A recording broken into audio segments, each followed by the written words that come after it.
दोस्तों, हम किन हालात में जी रहे हैं, कभी सोचा है कि ऐसे हालात भी आएंगे, ऐसी परिस्थितियां उत्पन्न हो जाएंगी। बी पॉजिटिव कहते कहते अब हम नेगेटिव पर ज्यादा ध्यान देने लगे। एक ऐसी ही छोटी सी कहानी आपके लिए लेकर आया हूं, नेगेटिव रिपोर्ट का कमाल।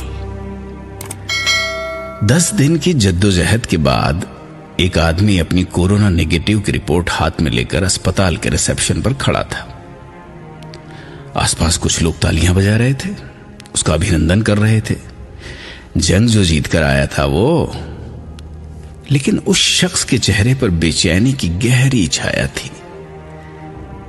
गाड़ी से घर के रास्ते भर उसे याद आता रहा आइसोलेशन, और आइसोलेशन नामक खतरनाक और असहनीय दौर का वो मंजर। न्यूनतम सुविधाओं वाला छोटा सा कमरा जहां बहुत कम उजाला आता था, मनोरंजन का कोई साधन नहीं, कोई बात नहीं करता आपसे, ना ही कोई नजदीक आता था। खाना भी बस प्लेट में भरकर सरका दिया जाता था। कैसे गुजारे उसने ये 10 दिन, वही जानता था।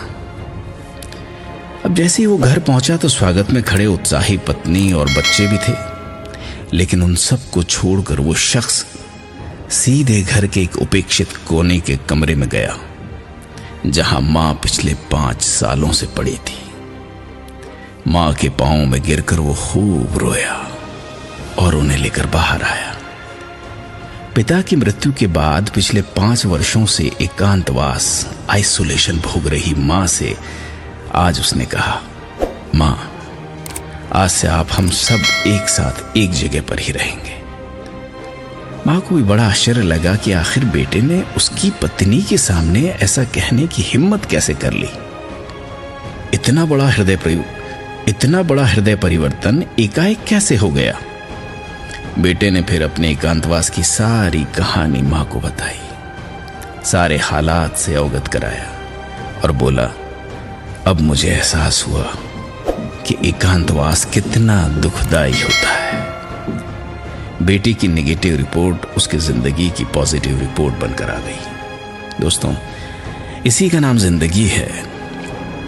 ये जो पेंडेमिक हमारे साथ जो गुजर रहा है इस वक्त, या जिस दौर में हम इस वक्त जी रहे हैं, ये हमारे लिए कई तरह से सबक, कई शिक्षा हमारे लिए लेकर आया है।